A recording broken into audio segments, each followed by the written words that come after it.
When I started losing my market share, I didn't deal with it properly.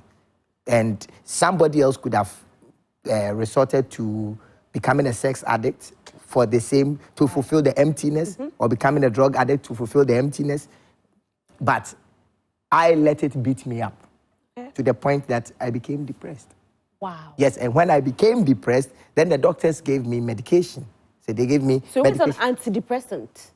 Yeah, not yet. They gave me medication for BP, which is sort of antidepressant, because you are thinking all the time, your heart is beating, and then is also affecting your lipid levels, and then causing insulin resistance, which is now about to make you fat, and if you are not careful, it will take you to type 2 diabetes, and the whole cycle will begin. Therefore, they need to stop the bad cholesterol and stop the BP.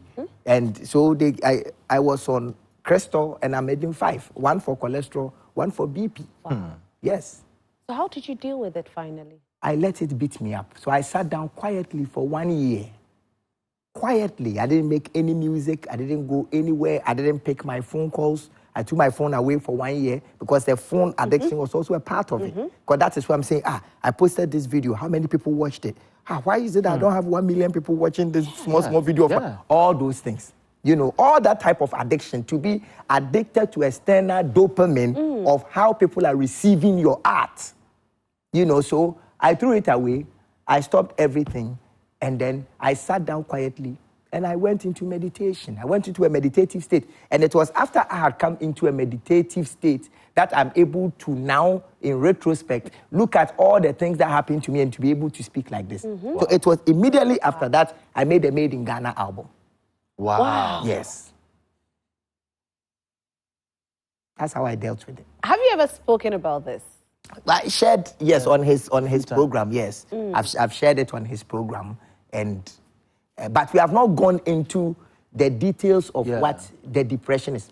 See, if you close your eyes and sit down for 10 seconds and you don't see anything, immediately all the problems you have in life will come up into your brain.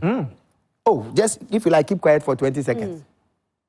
Yes, every problem. That is why people are always trying to watch a movie, always trying to read a book, trying to talk to somebody, trying to have sex, trying to drink alcohol, trying to smoke something, to divert your brain from dealing with your current, because your brain is so smart that it's always trying to solve your problem. So immediately you keep quiet, all your problems come up. And so if you are not strong enough to watch the thoughts do what it was supposed to do to you, either through your conscience, punish you, through your ego, you have not paid your child's school fees, it's been 3 months, shame on you. Yeah. It's true. It's true. You know? Either you have to sit down quietly for it to do that to you. Immediately you let it do that to you. It will tell you that, okay, then why don't this guy owes you? Why don't you go and take your money? Why don't you do this? Why don't you change your strategy? Why don't you now create content on YouTube since it pays more than this? So immediately you allow the thoughts to punish you for what you have not been able to do. It will immediately give you a solution. And that is the time that artists are not willing to sit down quietly for the thought to punish them. But immediately they feel the problems come up, they take a hit, and then all the problems will go away because they have numbed their pain receptors, and the problem is waiting to swim back up. Immediately you gain consciousness.